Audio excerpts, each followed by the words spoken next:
Alright, this is Andrew with Joe Home Inspections. We are doing a sewer scope today here in Salt Lake. Today is March 27th, 2026, and we're at 2125 Logan Ave.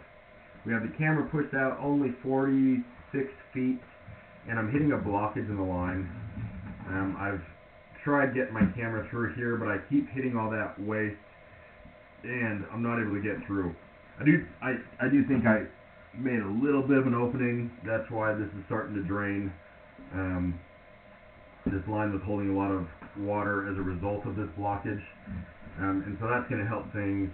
I mean, a tiny bit, but I recommend getting this line cleaned and seeing if this needs to be repaired, as in dug up, or if cleaning it is all it's going to need. Also, a little blockage here, and that was also something hard stuck on the bottom of the pipe. You also have some roots that we're going to see. There's some there. Those ones aren't huge. There was one joint that had quite a few. There's some more small ones. You want to have those cleaned out at the same time. That way waste isn't getting stuck and causing a backup. After this line is cleaned, you also want to have the rest of the line looked at. We were only able to see 47 feet. Average length of a line that I see in this area is about 100, maybe a little more. And so we're not seeing the entire line. And that's an offset right here. So that's where the pipes had shifted, and you have that lip. You can see how it's causing it to hold some water. Just like water can get stuck, waste can also get stuck there. And so you want to avoid wet wipes, which can build up and create a blockage. Another little offset there. Okay, that's moderate in size. I think this is a clay pipe.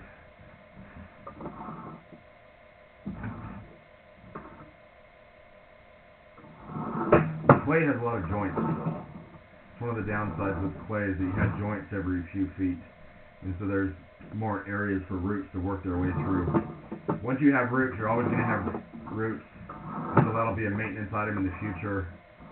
That was that joint that was really blocked.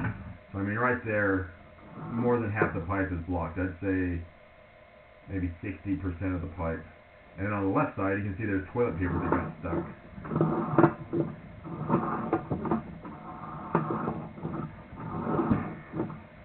Now we're transitioning to cast iron, and this cast iron looks pretty rough.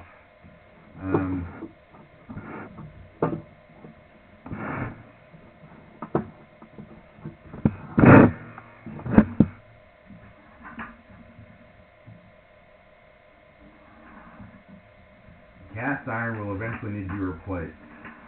It flakes, which makes it thinner, and it rusts. You can get channel rot where the bottom of it rusts out. I would recommend having this cast cleaned and descaled, and then going from there. Sometimes you descale it and find out that it looks pretty good and that there's some life left. Sometimes you descale it and it breaks through. And so I would prioritize having the cast iron looked at further as well. And now we're transitioning to some ABS, which is a plastic. Not a lot of it, but a little bit. With the cast iron, long term, you might be able to do a liner where they blow a sleeve in, also through the clay. You do a liner shot in both directions, and that can be cheaper than digging up the entire line. You want to clean it first and confirm that it has good grade. I wasn't going underwater except for the blockages, but you'd want to have it looked at again once it's cleaned to really have a final say before you put in a liner. Next step here would be to clean the line and try to have the rest of it looked at. That last blockage that I got caught up on, I would be concerned that it's not just a root or buildup that I'm getting caught on. I'm wondering if the line has shifted and I'm hitting some sort of an offset or a break. But cleaning it, you would know for sure. I'm going to end this recording now.